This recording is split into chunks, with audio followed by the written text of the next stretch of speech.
सांगलीत तरुणाचा निर्घुण खून, मृतदेह बॅरेलमध्ये कोंबून फेकण्यात आला विहिरीत। सांगलीमध्ये खून झालेल्या दलित महासंघाचे जिल्हाध्यक्ष उत्तम मोहिते यांचा एका साथीदाराचा निर्घुण खून करण्यात आल्याचे उघडकीस आले आहे। रोहित म्हैसाळे वय 29 असे खून झालेल्या तरुणाचं नाव आहे।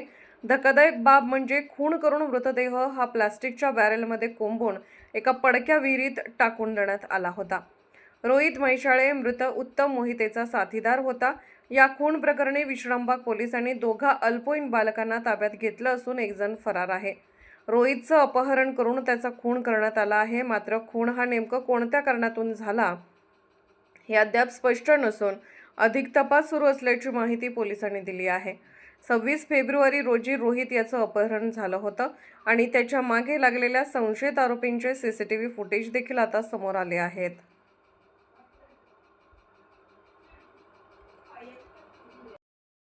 जरा थोडंसं खाली जरा मॅडम थोडा विश्रामबाग पोलीस ठाण्याकडील मिसिंग एक व्यक्ती नामे रोहित मुकेश म्हैसाळे हा दिनांक 26 तारखेला मिसिंग झालेला होता।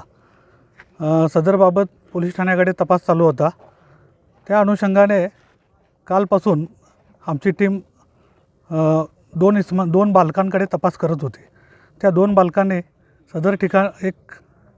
सदर मिसिंग व्यक्तीस मारून टाकले असल्याचं त्यांनी सांगितलेलं आहे। सदर मारून टाकलेलं ठिकाण हे विठ्ठलनगर येथील मार्टिन शाळेच्या पाठीमागील बाजूस असल्याचं त्यांनी दाखवलेलं आहे। सदर ठिकाणी आम्ही आल्यानंतर तिथं रेस्क्यू टीम बोलवली। त्यानंतर मारून टाकलेली विहीर जी आहे त्या विहिरीतून एक बॅरेल बाहेर काढण्यात आला आणि बॅरेलमधून मृतदेह बाहेर काढण्यात आला। तर त्या मृतदेहाची ओळख त्याचे मामा रोहित म्हैसाळेचे मामा यांनी तो मृतदेह ओळखलेला आहे।